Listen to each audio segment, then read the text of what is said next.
More than 12,000 people had died in the decade-long conflict in northern Burkina Faso.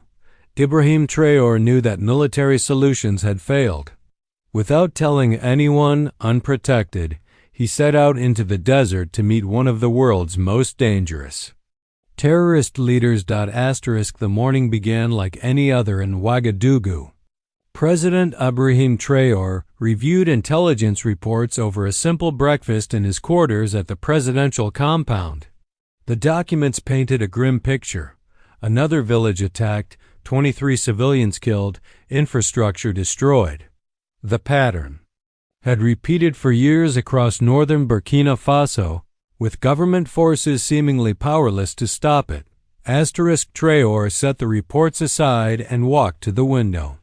In the distance, he could see the city awakening, street vendors setting up, children in uniforms heading to schools, life continuing despite the shadow of violence that had plagued the nation for over a decade.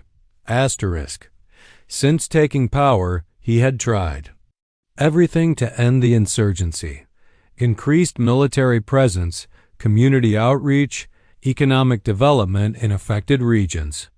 Nothing had worked. The previous night, he had received an unexpected message through an elderly imam who had somehow gained access to the presidential compound. The religious leader had approached him after an official function and pressed a folded paper into his hand. From Muhammed El-G. The imam had whispered before disappearing into the crowd. El-Ghazawi. The mere mention of the name sent a chill through the security establishment. Leader of the Shadow of the Sahel, the most brutal insurgent group operating across the border regions of Burkina Faso, Mali, and Niger, responsible for countless atrocities. A ghost who had evaded capture for years despite international manhunts. The note had been brief: "Meet me alone tomorrow. Bring no weapons, no guards. Coordinates enclosed. A chance for peace.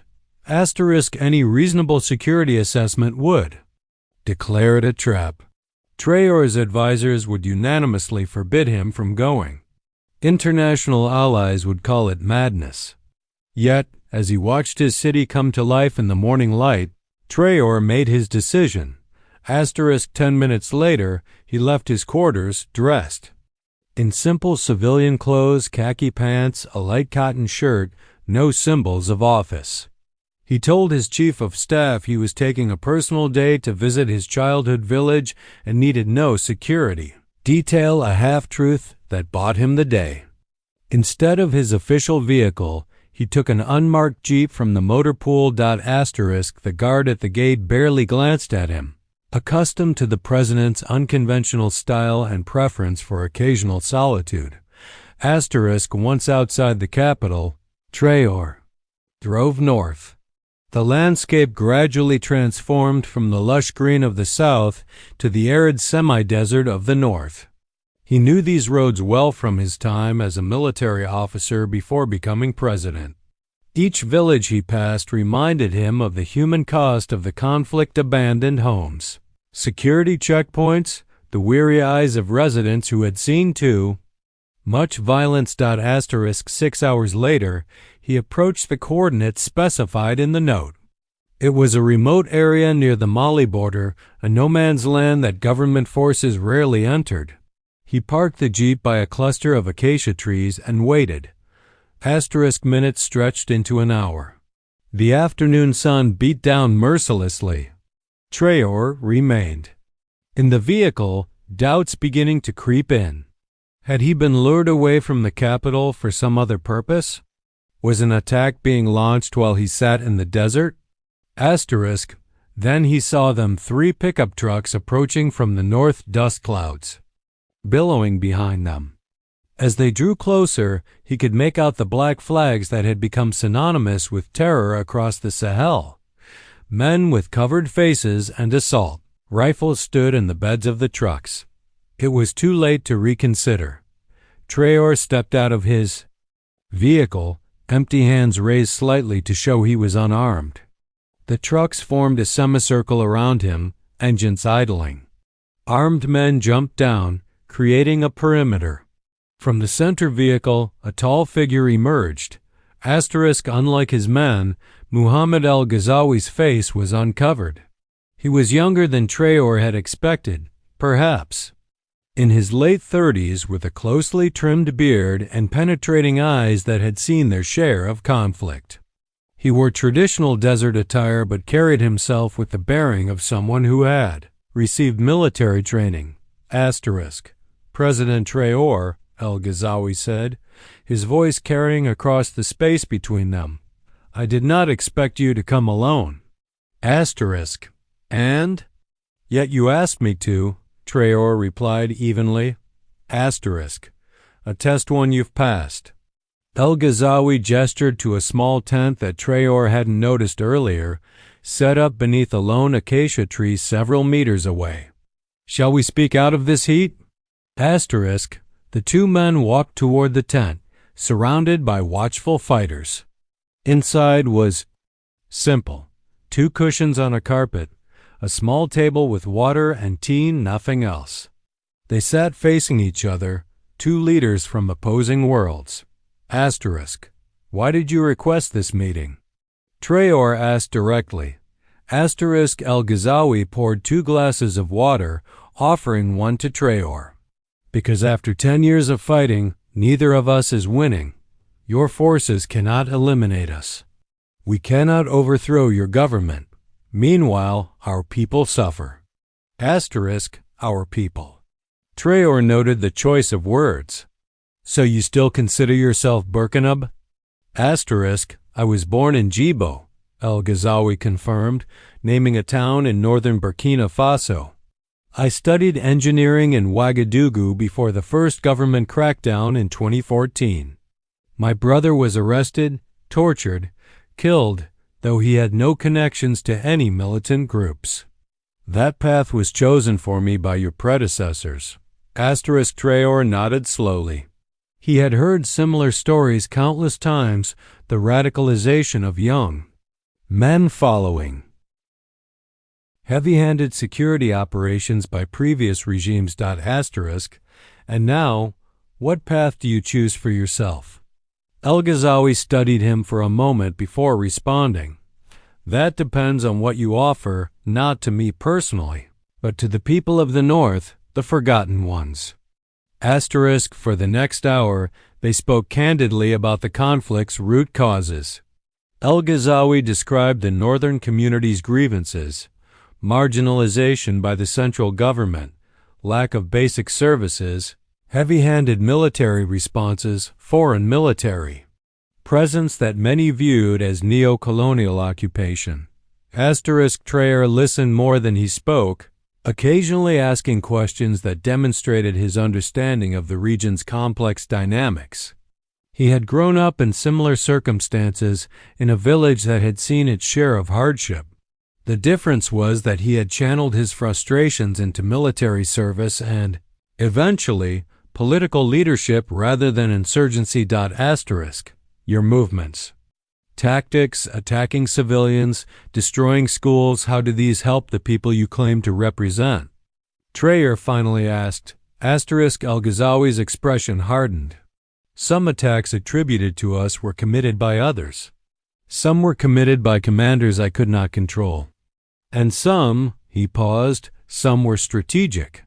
When foreign teachers replace Quranic education, when NGOs bring foreign values, when government buildings represent oppression, these become targets. Children have died, Traore said simply. Children die from lack of clean water, from preventable diseases, from poverty every day in the North, El-Ghazawi countered. Where was the government's concern before they became casualties in headlines? The conversation continued tense but productive. Neither man conceded moral high ground entirely, yet both acknowledged failures on their sides. As the afternoon waned, Traore shifted the discussion. What would it take for the shadow of the Sahel? To lay down arms? El-Ghazawi leaned back, considering the question. 3 things. First, removal of all French military presence from Burkina Faso. Second, genuine autonomy for the northern region's control over local governance, education, resource management. Third, amnesty for my fighters and a place at the table in national reconciliation talks. Traore had expected the first demand. His own government had already begun reducing foreign military presence. The second was complicated but potentially negotiable. The third would be politically explosive. And in return? He asked. Immediate ceasefire, release of all hostages, gradual disarmament, integration of those fighters who wish to join regular forces, my personal commitment to peace. Your personal commitment, Traore repeated. Can you control all factions within your movement? El-Ghazawi's hesitation was telling. 80% immediately. The rest will follow when they see the benefits of peace. Those who refuse, they become outlaws to both sides. Outside the tent, the sun was beginning to set, casting long shadows across the desert landscape. Traore realized they had been talking for nearly 3 hours. I cannot make these decisions alone, he said finally. Nor can I offer guarantees without proper process, but I can begin the work. And I cannot trust mere words from a government figure, El-Ghazawi replied. We have heard promises before. Traore considered this impasse, then made an unprecedented offer. What if we begin with a localized ceasefire? 1 province. 30 days. You withdraw your fighters, we withdraw heavy military presence. Joint community patrols your men and mine working together. We bring in development resources. Start rebuilding infrastructure. A test case. El-Ghazawi's expression remained impassive, but his eyes showed interest. Which province? Your choice. This surprised the insurgent leader. After a moment's thought, he said, Soon my home province. Traore nodded. It was one of the hardest-hit regions, a stronghold of insurgent activity. Choosing it demonstrated seriousness on both sides. 1 month, beginning next week, Traore. Confirmed. If it holds, we expand to neighboring provinces. If it fails, we both know this was our only chance. They discussed implementation details as darkness fell, how to communicate, how to manage potential spoilers, how to keep foreign interests, particularly France, from undermining the fragile process. As they concluded, Traore made one final request. Before I leave, I want to meet some of your fighters to hear directly from them. El-Ghazawi appeared surprised but agreed. Outside, he called over 3 men of varying ages. The oldest, perhaps 50, had been a farmer before government forces burned his village, suspecting insurgent support. The middle-aged man had been a teacher until schools closed due to the conflict. The youngest, barely 20, had known nothing but war for most of his life. Traore spoke with each briefly, asking about their experiences, their hopes. Their stories reinforced what he already knew. This conflict had complex roots that military force alone could never address. As he prepared to leave, El-Ghazawi approached him one last time. You took an enormous risk coming here, the insurgent leader said. Why? Traore looked out at the desert night, stars emerging in the vast sky above. Because someone had to break the cycle. Too many have died while we talked about talking. El-Ghazawi extended his hand, a gesture both simple and profound. In 30 days, we will know if this was wisdom or folly. Traore accepted the handshake. Either way, we will have tried what has not been tried before.